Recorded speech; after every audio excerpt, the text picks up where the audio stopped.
تو زندگی اللہ کی رضا کے لیے جس شخص نے اچھے انداز میں گزار دی، دنیا پر گو مشکلات اس نے سہی، لیکن قیامت میں اللہ پورا پورا صلہ عطا فرمائے گا۔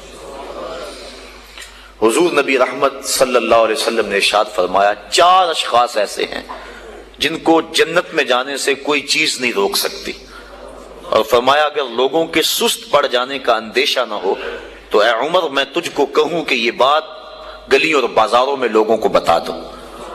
اور پھر حضور نے ان 4 اشخاص کا تذکرہ کیا۔ ایک وہ شخص جو والدین کے ساتھ حسن سلوک کرتا ہے، دوسرا وہ شخص جس کی اولاد زیادہ ہے، ذرائع آمدنی تھوڑے ہیں، لیکن وہ اپنی اولاد کے پیٹ میں لقمہ حرام نہیں جانے دیتا۔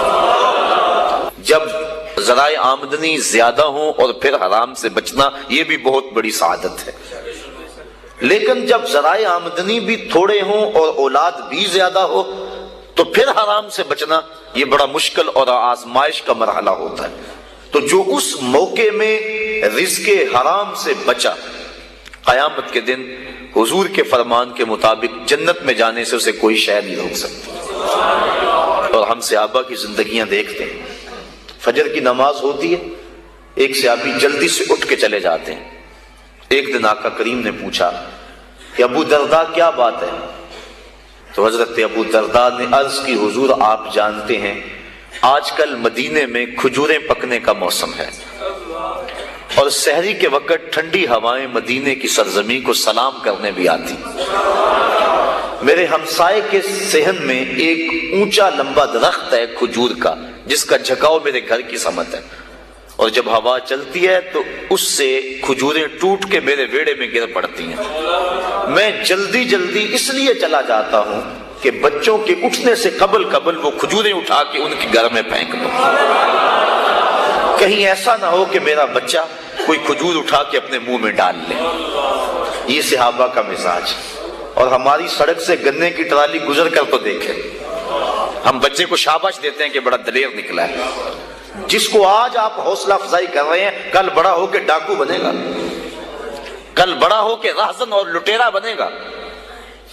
اولاد کی تربیت کے باب میں یہ بات ہے کہ اگر وہ گناہ کا ارتکاب بچپن میں بھی کرتے ہیں تو ان کی وہاں حوصلہ شکنی کی جائے تاکہ ان کے دل میں گناہ سے نفرت پیدا ہو جائے۔ تو حضرت ابو درداء نے عرض کی حضور میں اس لیے جلدی چلا جاتا ہوں کہ ہمسائے کے گھر سے جو کھجور کا درخت ہماری سمت جھکا ہوا ہے، اس کی کھجوریں جو گرتی ہیں میں ان کو اٹھا کے ان کے صحن میں پھینک دوں تاکہ کہ میرا بچہ وہ کھجور اپنے اندر نہ لے لے۔ اور آپ جانتے ہیں کہ حضرت امام حسین رضی اللہ تعالیٰ عنہ مسجد نبوی میں آئے، صدقے کی کھجوروں کا ڈھیر لگا ہوا تھا، بچے تھے، ایک کھجور اٹھا کے انہوں نے اپنے منہ میں ڈال لی۔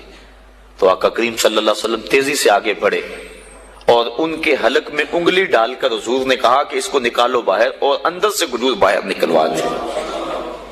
میں اور آپ اپنے رزق پر اگر غور کر لیں اور اپنے رزق کی حلت کا سامان کر لیں تو عبادت کی لذت نصیب ہو جائے۔ تیسرا وہ شخص کہ جس نے ایسی سچی توبہ کی کہ دوبارہ گناہ کی طرف جانا اتنا مشکل ہے جس طرح تھن سے نکلا ہوا دودھ دوبارہ اندر نہیں جا سکتا۔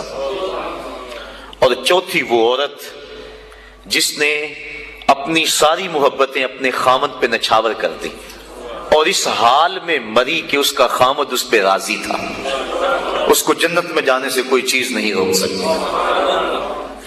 تو دنیا کے اوپر مشکلات سہیں، دنیا کے اوپر اذیتیں سہیں، لیکن کل قیامت کے دن مالک ان کو بدلہ عطا فرمائے گا۔ وَسِيقَ الَّذِينَ اتَّقَوْا رَبَّهُمْ إِلَى الْجَنَّةِ زُمَرًا، وہ جائیں گے جنہوں نے تقوی اختیار کیا، اور تقوی احتیاط سے زندگی گزارنے کا نام ہے۔ تقوی کے بارے میں علماء کے مختلف اقوال موجود ہیں، لیکن خلاصہ یہ ہے زندگی اس احتیاط سے گزاری جائے، اللہ اکبر، کہ انسان کے دامن سے کوئی گناہ نہ لگنے پائے۔